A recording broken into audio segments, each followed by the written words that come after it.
Pernah nggak sih kamu punya satu orang yang nggak pernah benar-benar jadi milikmu, tapi kenangannya tinggal selamanya? Tahun 2025, You Are the Apple of My Eye hadir kembali dalam versi Korea, dibintangi Dahyun Twice dan Jin Yong B1A4. Film ini mengajak kita kembali ke masa sekolah, tentang murid bandel, siswi teladan, persahabatan, dan cinta pertama yang tumbuh diam-diam.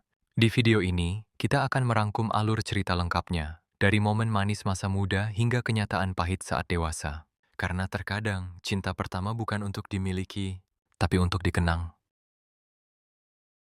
Pada tahun 2002, sebuah desa kecil di Korea menjadi latar belakang kisah Genwoo. Dia adalah seorang siswa SMA yang kekanak-kanakan dan tidak pernah fokus belajar. Kenakalan mendefinisikan hidupnya, dan hari-harinya berputar di sekitar bermain dan membuat masalah.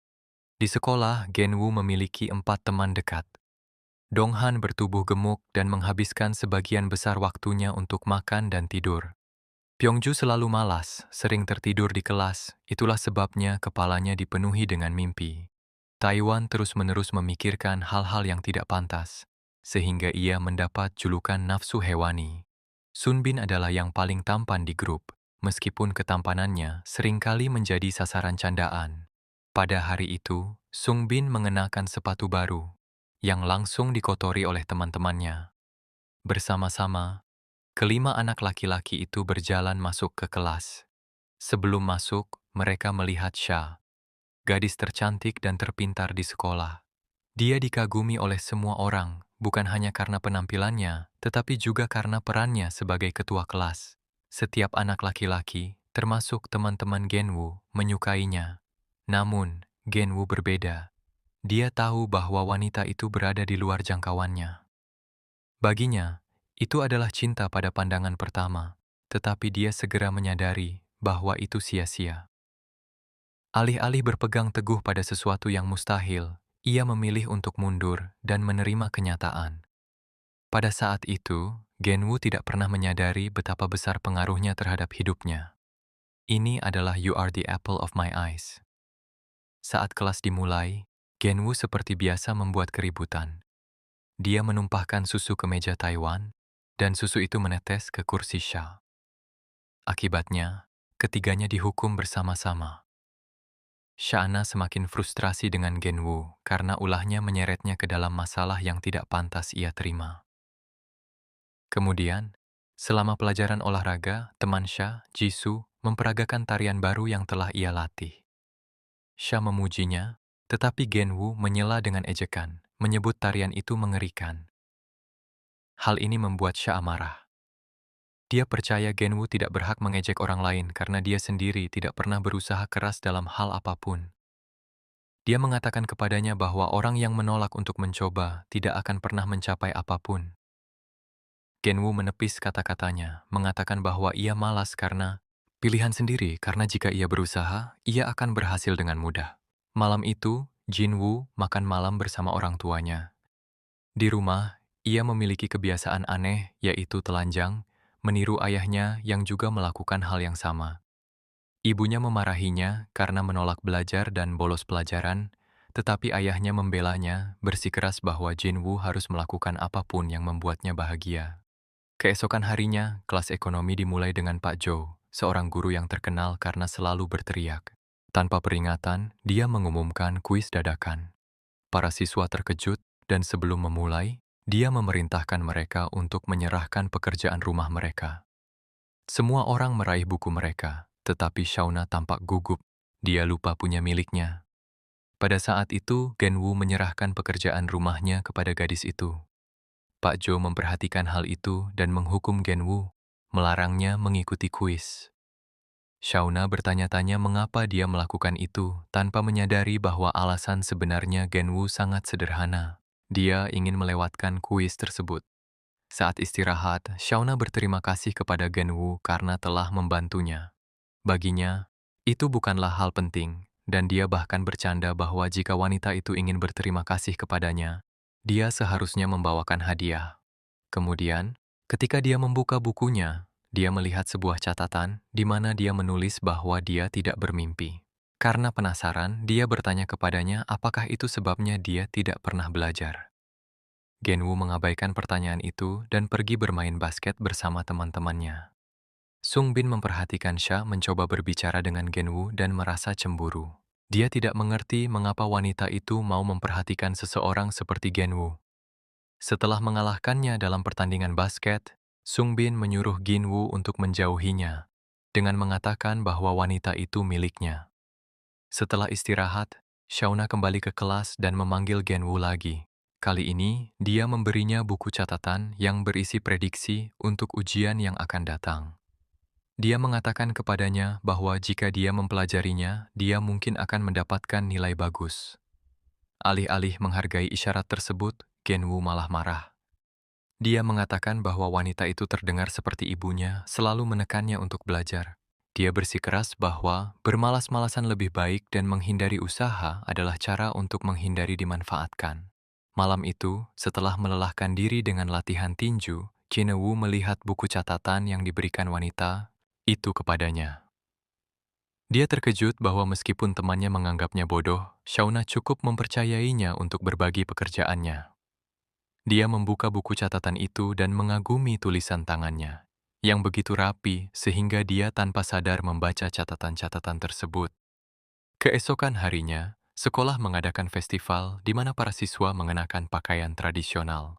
Saat Shauna muncul dengan gaunnya, dia tampak memukau dan para pria pun takjub. Untuk pertama kalinya, Genwu menatapnya dengan perasaan yang belum pernah ia izinkan untuk diakui sebelumnya.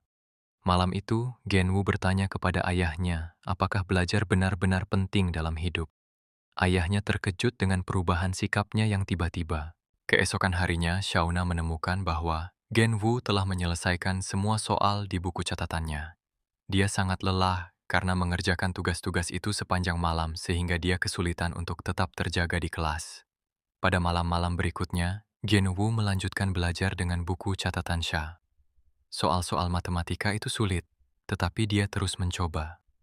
Beberapa hari kemudian, ujian matematika pun berlangsung.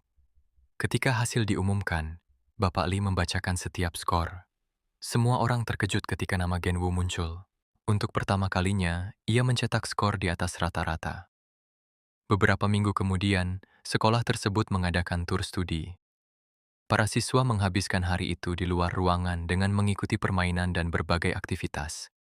Saat waktu luang, Jenewu bermain dengan anak laki-laki, sementara anak perempuan hanya menonton. Sungbin, yang diliputi rasa iri atas kedekatan Genwu dengan Sha, menghinanya dan menyebutnya kekanak-kanakan. Awalnya, Jenewu mengabaikannya, tetapi situasi memburuk ketika Sungbin memukulnya, memicu perkelahian. Keesokan harinya, keduanya kembali normal, makan siang bersama seolah-olah tidak terjadi apa-apa. Saat makan siang, Pyongju menceritakan kisah hantu tentang seorang siswa yang belajar hingga larut malam di sekolah dan bertemu dengan roh yang gelisah. Cerita itu membuat kelompok tersebut ketakutan. Bahkan Shar pun tampak gelisah.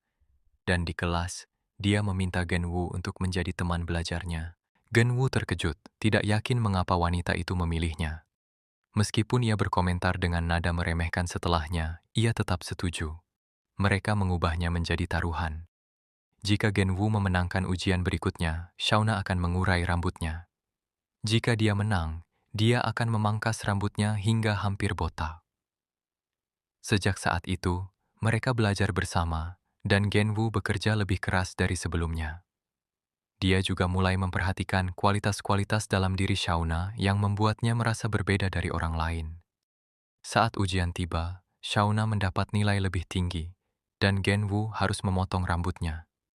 Keesokan harinya, Shauna tinggal di sekolah sepulang untuk belajar. Malam tiba, dan dia sendirian ketika lampu tiba-tiba padam. Rasa takut semakin membesar hingga Genwu muncul. Dia tetap tinggal untuk berada di sisinya. Melihat potongan rambut barunya, dia tertawa dan setelah itu pria itu mengantarnya pulang. Di perjalanan, Genwu terus meliriknya, merasakan perasaan baru yang tidak bisa dia jelaskan. Pikirannya menolak, tetapi hatinya mengatakan kepadanya bahwa itu adalah cinta. Ketika Shauna menjatuhkan tasnya, Genwu membantunya mengumpulkan barang-barangnya. Dia memperhatikan tumpukan surat cinta, sebuah pengingat betapa banyak saingan yang menghalangi jalannya. Beberapa saat kemudian, hujan turun deras, memaksa mereka mencari tempat berlindung. Sembari menunggu, tangan mereka bersentuhan, membuat suasana menjadi tegang. Untuk meredakan ketegangan, Genwu memercikan air ke arahnya. Dia membalas cipratan air itu, dan tak lama kemudian mereka berdua tertawa di bawah hujan.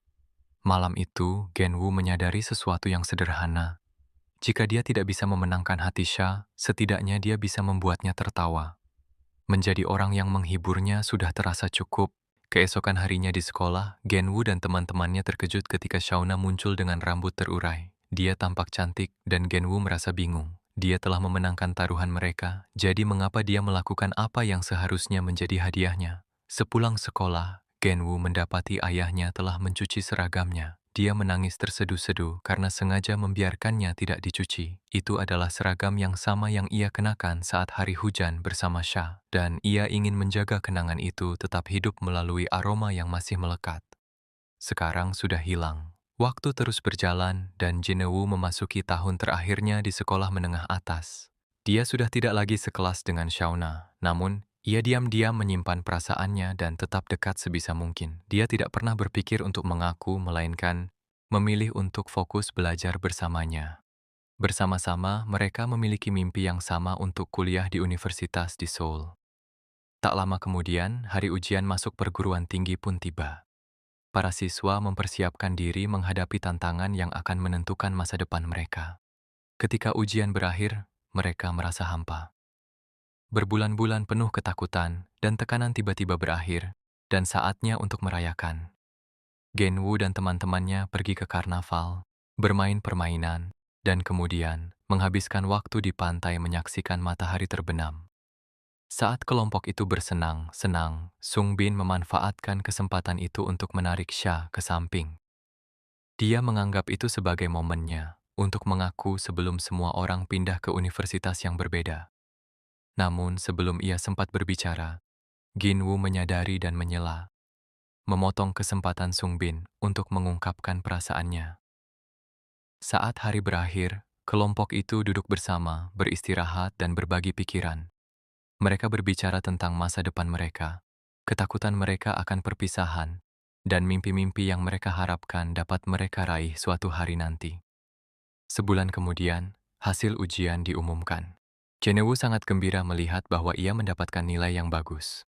Orang tuanya bangga dan sekarang dia memiliki kesempatan untuk belajar di Seoul dengan dua pilihan universitas yang tersedia. Di tengah kebahagiaan itu, Jinwoo menerima telepon larut malam dari Shauna. Suaranya terdengar berat karena kesedihan dan dia bergegas menemuinya. Saat dia tiba, wanita itu sedang menangis. Nilai yang didapatnya lebih rendah dari yang diharapkan dan mimpinya untuk masuk ke universitas pilihannya terasa hancur. Dia percaya bahwa kerja kerasnya telah sia-sia dan masa depannya hancur. Melihat air matanya, Jinwoo ingin menghiburnya. Namun, alih-alih menawarkan penghiburan, dia malah dengan canggung mengakui perasaannya. Kata-katanya justru semakin membuatnya kesal. Tosha Ginwoo gagal memahami kedalaman kekecewaannya, dan waktu yang dipilihnya membuat kemarahan dan kesedihannya semakin berat. Beberapa hari kemudian, hari kelulusan tiba bagi Ginwoo dan teman-temannya. Tidak semua orang mencapai nilai yang diinginkan, tetapi masing-masing berhasil masuk universitas. Sha tetap tinggal di kota kelahirannya setelah diterima di sana, sementara Jinwoo adalah satu-satunya yang berhasil masuk universitas di Seoul. Setelah upacara, Jinwoo berjalan pulang bersama Sha. Di tengah percakapan, dia menanyakan tentang tujuan gadis itu di perguruan tinggi dan apakah dia berencana untuk berpacaran selama studinya. Jauh di lubuk hatinya, dia ingin mengungkapkan perasaannya lagi. Namun, dia menahan diri, khawatir akan merusak persahabatan mereka. Dia masih ingat saat pertama kali dia menyatakan perasaannya, yang berakhir dengan wanita itu menangis dan tanpa jawaban yang jelas. Karena yakin bahwa wanita itu tidak merasakan hal yang sama, Genwoo malah memberinya sebuah gelang, sebuah tanda diam-diam bahwa wanita itu istimewa baginya.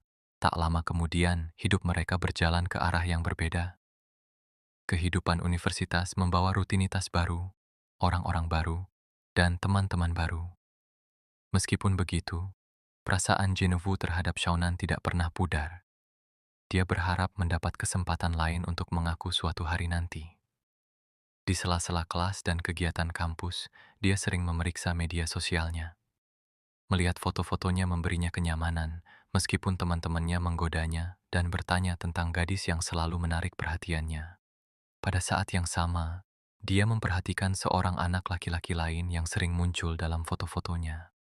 Situs itu membangkitkan rasa cemburunya, membuatnya merasa tidak nyaman dengan kedekatan wanita itu dengan orang lain. Suatu hari, Shauna menelepon Jinwoo untuk mengatakan bahwa dia akan mengunjungi Seoul untuk sebuah acara dan ingin bertemu. Mendengar itu, ia dipenuhi kegembiraan, karena sudah lama sekali ia tidak bertemu dengannya.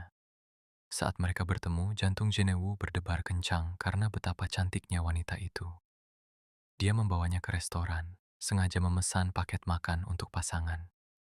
Pilihan itu membuat suasana menjadi canggung, tetapi juga membuat momen itu terasa seperti kencan pertama mereka. Kemudian, mereka berjalan bersama di sebuah taman. Di sana, Shauna mengakui bahwa dia tidak sesempurna yang orang kira. Dia mengatakan bahwa dirinya ceroboh, sering kehilangan barang-barangnya, dan ketinggalan tren terkini.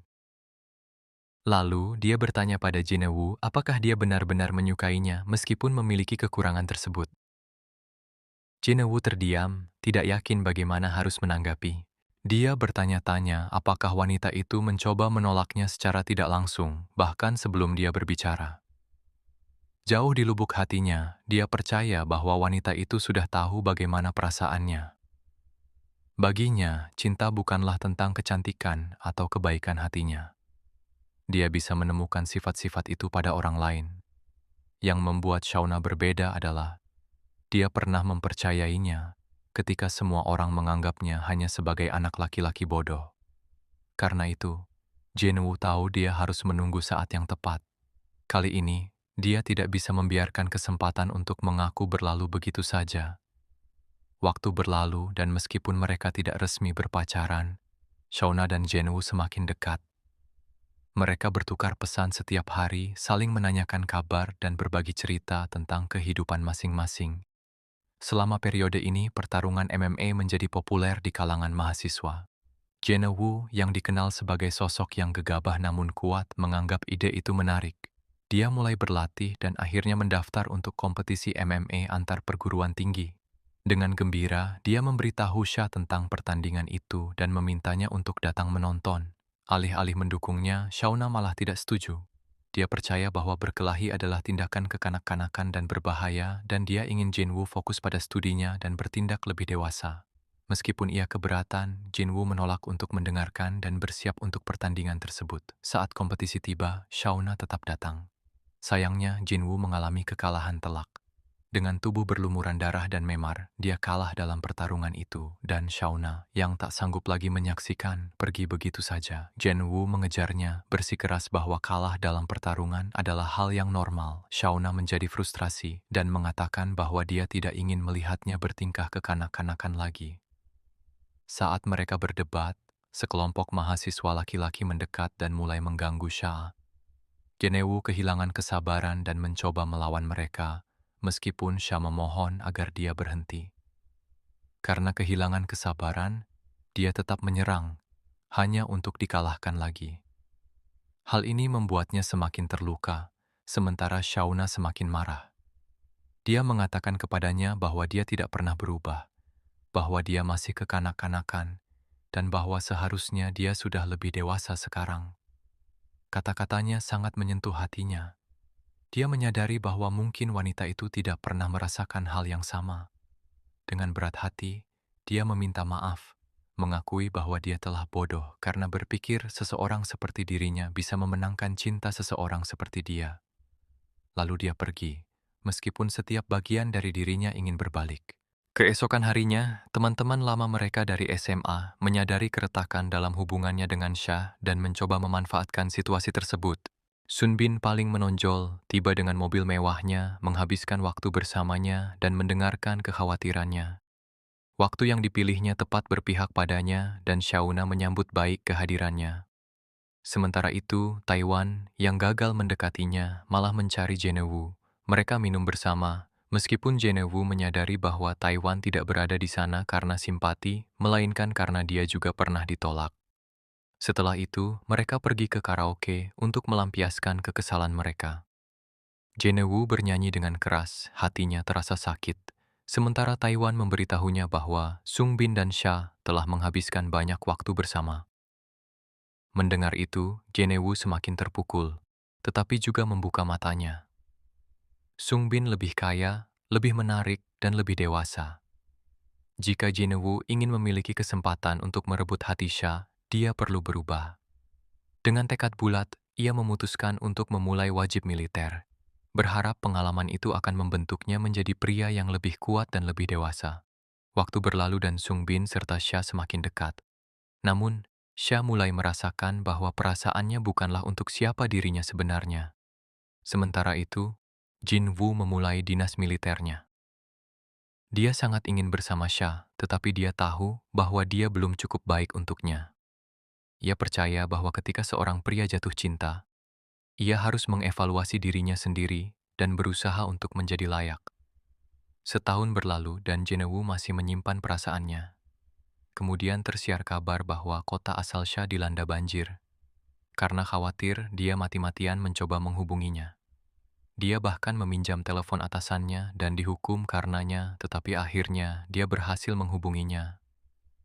Rasa lega datang ketika dia mengetahui bahwa wanita itu selamat. Karena sudah lama sekali mereka mengobrol dan saling bercerita tentang kehidupan masing-masing. Jenewu bertanya tentang Sun Bin, dan baru kemudian mengetahui bahwa Sun Bin belum pernah berkencan dengannya. Karena penasaran, dia bertanya mengapa. Shauna mengakui bahwa satu-satunya pria yang pernah mencintainya apa adanya adalah Jinwoo. Dia bertanya-tanya mengapa dia tidak pernah memberinya kesempatan untuk mengungkapkan. Gitu mereka saling mengucapkan terima kasih, tetapi sebelum percakapan dapat berlanjut, baterai ponselnya habis. 1 tahun lagi berlalu dan Jinwoo menyelesaikan masa baktinya.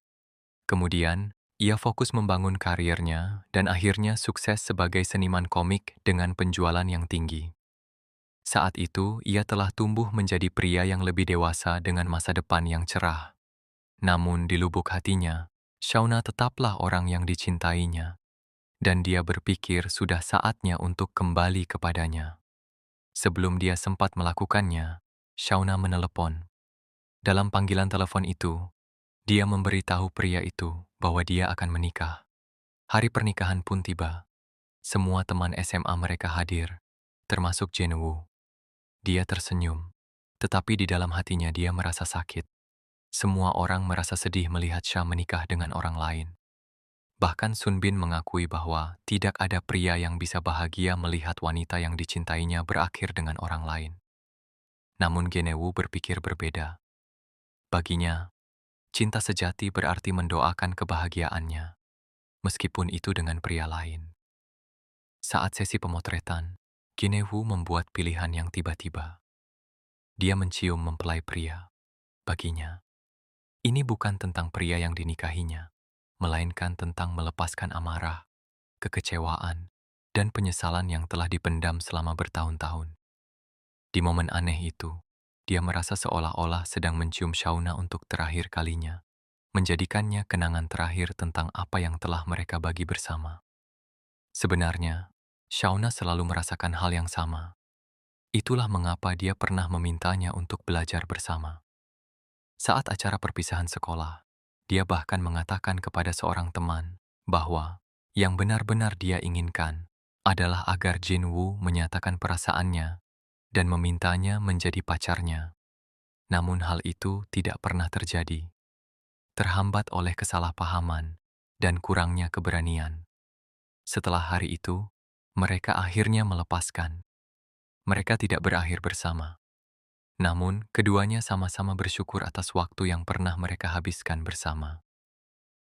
Genwoo menyadari bahwa beberapa orang memang ditakdirkan hanya untuk tetap menjadi kenangan dan mimpi. Tamat.